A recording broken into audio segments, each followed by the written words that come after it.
sets have been cool, man.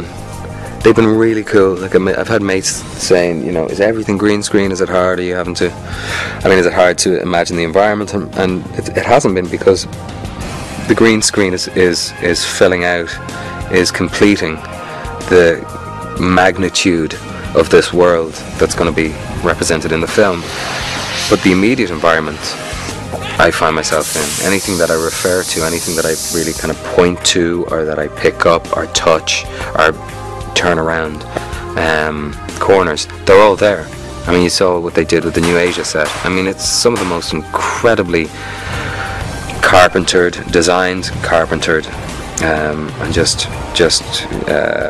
finely detailed work that I've ever seen, you know, on a film set. When I saw, as I said, the artwork, I go back to that, the concept. When I read the script, I went, this is something I would really love to see. This is a world that I want to be taken to. The script was written so well, and like I said, it's a complete reinvention of this idea of taking and originally this Philip K. Dick short story.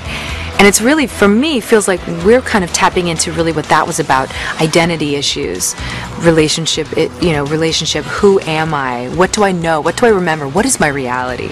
Perspective. These kinds of ideas and themes I really like in that story, and is running over into this story. Does he remember that they love each other, that they, are passionately connected? That's what I was interested in.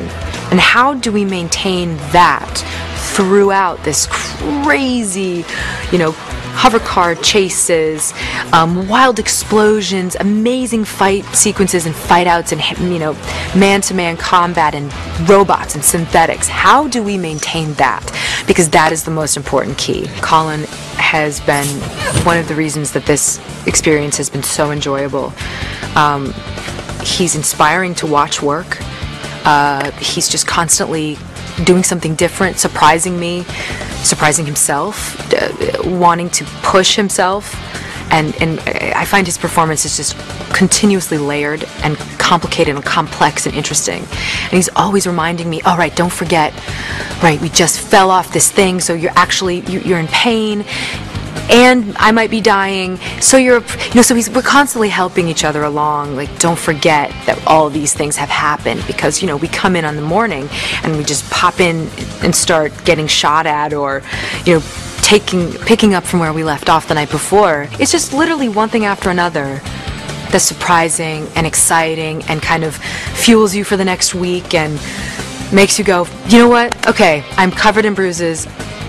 I hurt like hell. I threw my back out. Whatever. I'm ready to go. Put me back in the harness.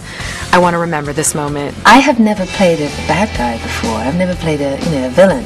So, and I love the fact that she flips from being, this very sweet, concerned wife into this killing machine in the space of a second. And we found it kind of fun to, to make her American when she was nice and English when she was horrible, just because we can, So it was really cool, and I just think that she, it's great.